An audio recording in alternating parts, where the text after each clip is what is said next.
Profesora Patricia, referente a la pregunta que le pedí mejorar en la mañana, que quedaría, ¿qué pasaría si bueno, que usted me pidió que explanda a nivel de país, ¿qué pasaría si el gobierno del Perú decide invertir en construcciones y dar bonos de manera desmedida a su población? ¿Sería buen presidente o mal presidente y cómo nos afectaría a nosotros como sociedad o población? Bueno, si el presidente decidiera invertir en gran medida de lo que correspondería a construcciones y a dar bonos, podrían pasar dos cosas determinadas y dependientes. Si nuestro país contara con un respaldo para poder corresponder a cubrir de todo ese gasto que se llevaría con las construcciones y los bonos, no podría haber un déficit o endeudamiento. Pero de lo contrario, si nuestro país no tiene un respaldo para cubrir y solventar de esos bonos, la cosa sería muy distinto. Y aquí es donde se desglosa. Básicamente, al nuestro país generar un gasto más de la cuenta, se podría suscitar a mencionarse la inflación, ya que al haber más dinero en la sociedad o en circulación, sin un incremento de la producción de bienes y servicios, los precios tienden a subir. Ahora, los impactos que tendría en nuestra población sería especialmente en el ámbito del aumento de precios en los alimentos, ya que si bien nosotros somos quienes tenemos un mayor cubrimiento en cuanto a la canasta básica familiar, ya que gran parte de nuestros ingresos en la clase baja o en la clase de pobreza recubren a nuestra canasta básica familiar. Entonces, un aumento de precios a hogares de bajos recursos afectaría mucho. Ahora, si expandemos al déficit fiscal, las inversiones en infraestructuras o construcciones, como mencioné anteriormente, y los bonos, si aumentan, afectarían al gasto público desmedido. Y esto genera un déficit fiscal que básicamente sería en gastar más de lo que el Perú está ingresando, ya que ni los impuestos de IGB, ni IR, ni IS o ITAM cubrirían. En el país, el Perú en 2023 se recaudó alrededor de 30 mil millones en tributos por parte de empresas. Sin embargo, si nuestra cantidad, si la cantidad destinada del presupuesto del gobierno a construcciones o a bonos excede de esos 30 mil millones, nosotros tendríamos que buscar recurrir en el seguir financiando o en el hacer una compensación de todo ese dinero que falta, porque nuestros ingresos los explotamos. Ahora, esa cantidad que está entre ingresos y el gasto tendría que ser compensado por algo, y ahí es donde nuestra deuda aumenta. Muchas veces nuestro país, o bueno, en el caso que lo suscite, para hacer esa compensación, busca de los préstamos, ya sea a otros países o a algunas entidades internacionales que están dispuestas a presidir de ese préstamo. Pero al aumentar el déficit fiscal, lo que corresponde a nuestra principal afección a la población sería el que nosotros ponemos presión sobre la deuda pública, aumentando inclusive hasta los intereses de nosotros como empresas, correspondiendo a un solventar y al recubrir de todos aquellos gastos excesivos del gobierno. Ahora bien, si nos enfocamos en el caso de la demanda del dinero, la entrega de bonos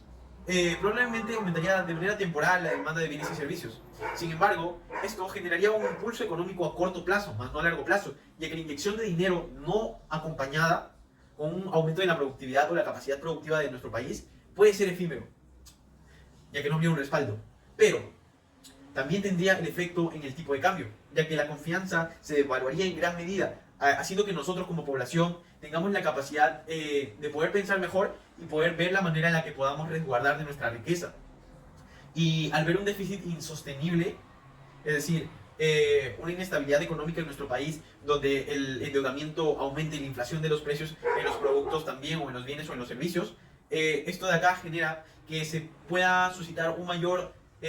aumento en la demanda de dólares o de otros materiales o monedas extranjeras para poder recubrir del valor real de toda esta cantidad de dinero que tenemos. Esto no solo generaría un gran impacto social referente a nuestra población, sino también a un devaluar en la moneda, ya que exacerbaría la inflación al hacer más caros los bienes importados, incluidos los alimentos. Y ahora, este impacto tiene un beneficio a corto plazo, que básicamente los bonos y las inversiones constituyen a un alivio económico, especialmente para las personas con bajos ingresos o la clase de pobreza, ya que las construcciones y los bonos traerían un mayor impacto en el empleo y todo ello. Pero si lo vemos a largo plazo, la inflación reduciría el poder adquisitivo de la población, ya que el sueldo real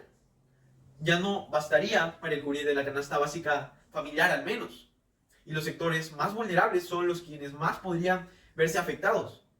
El caso de la construcción y de los bonos que se puedan dar de manera desmedida por parte del gobierno también generaría una desigualdad enorme, ya que al suscitarse de todas estas consecuencias, también tiene una gran repercusión en cuanto a la inflación, ya que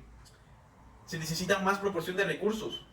y bienes esenciales para poder subsistir. Pero los sectores de altos ingresos, como mencioné anteriormente, son quienes refugian de su riqueza en activos dolarizados o propiedades, haciendo que esa barrera o esa ruptura entre ricos y pobres sea mucho más afectada. Ahora, la construcción en inversión eh, privada o desproductiva.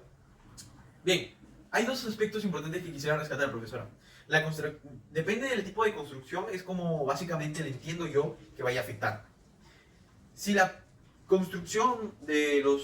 las infraestructuras es aportativa referente a tener una mejor capacidad económica dentro del país con construcción de escuelas, hospitales, carreteras o puertos, de ser así la manera de construcción, esto podría tener un mayor impacto y reducir el impacto inflacionario. Pero si las construcciones son improductivas, las inversiones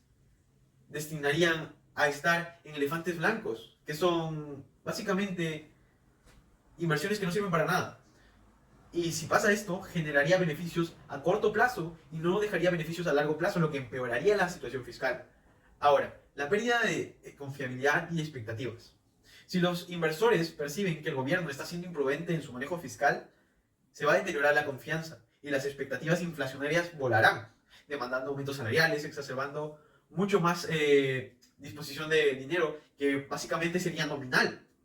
ya que el impacto a la inversión privada descataría de esto, ya que la incertidumbre económica frenaría la inversión privada en cuanto a nacional como extranjera, afectando negativamente el crecimiento económico a mediano y largo plazo, haciendo que los comerciantes de las entes privadas aumenten de sus precios sin aún haber llegado a un afecto, haciendo que el sueldo nominal sea nada más una expectativa y que realmente el sueldo real no alcance para cubrir de las necesidades.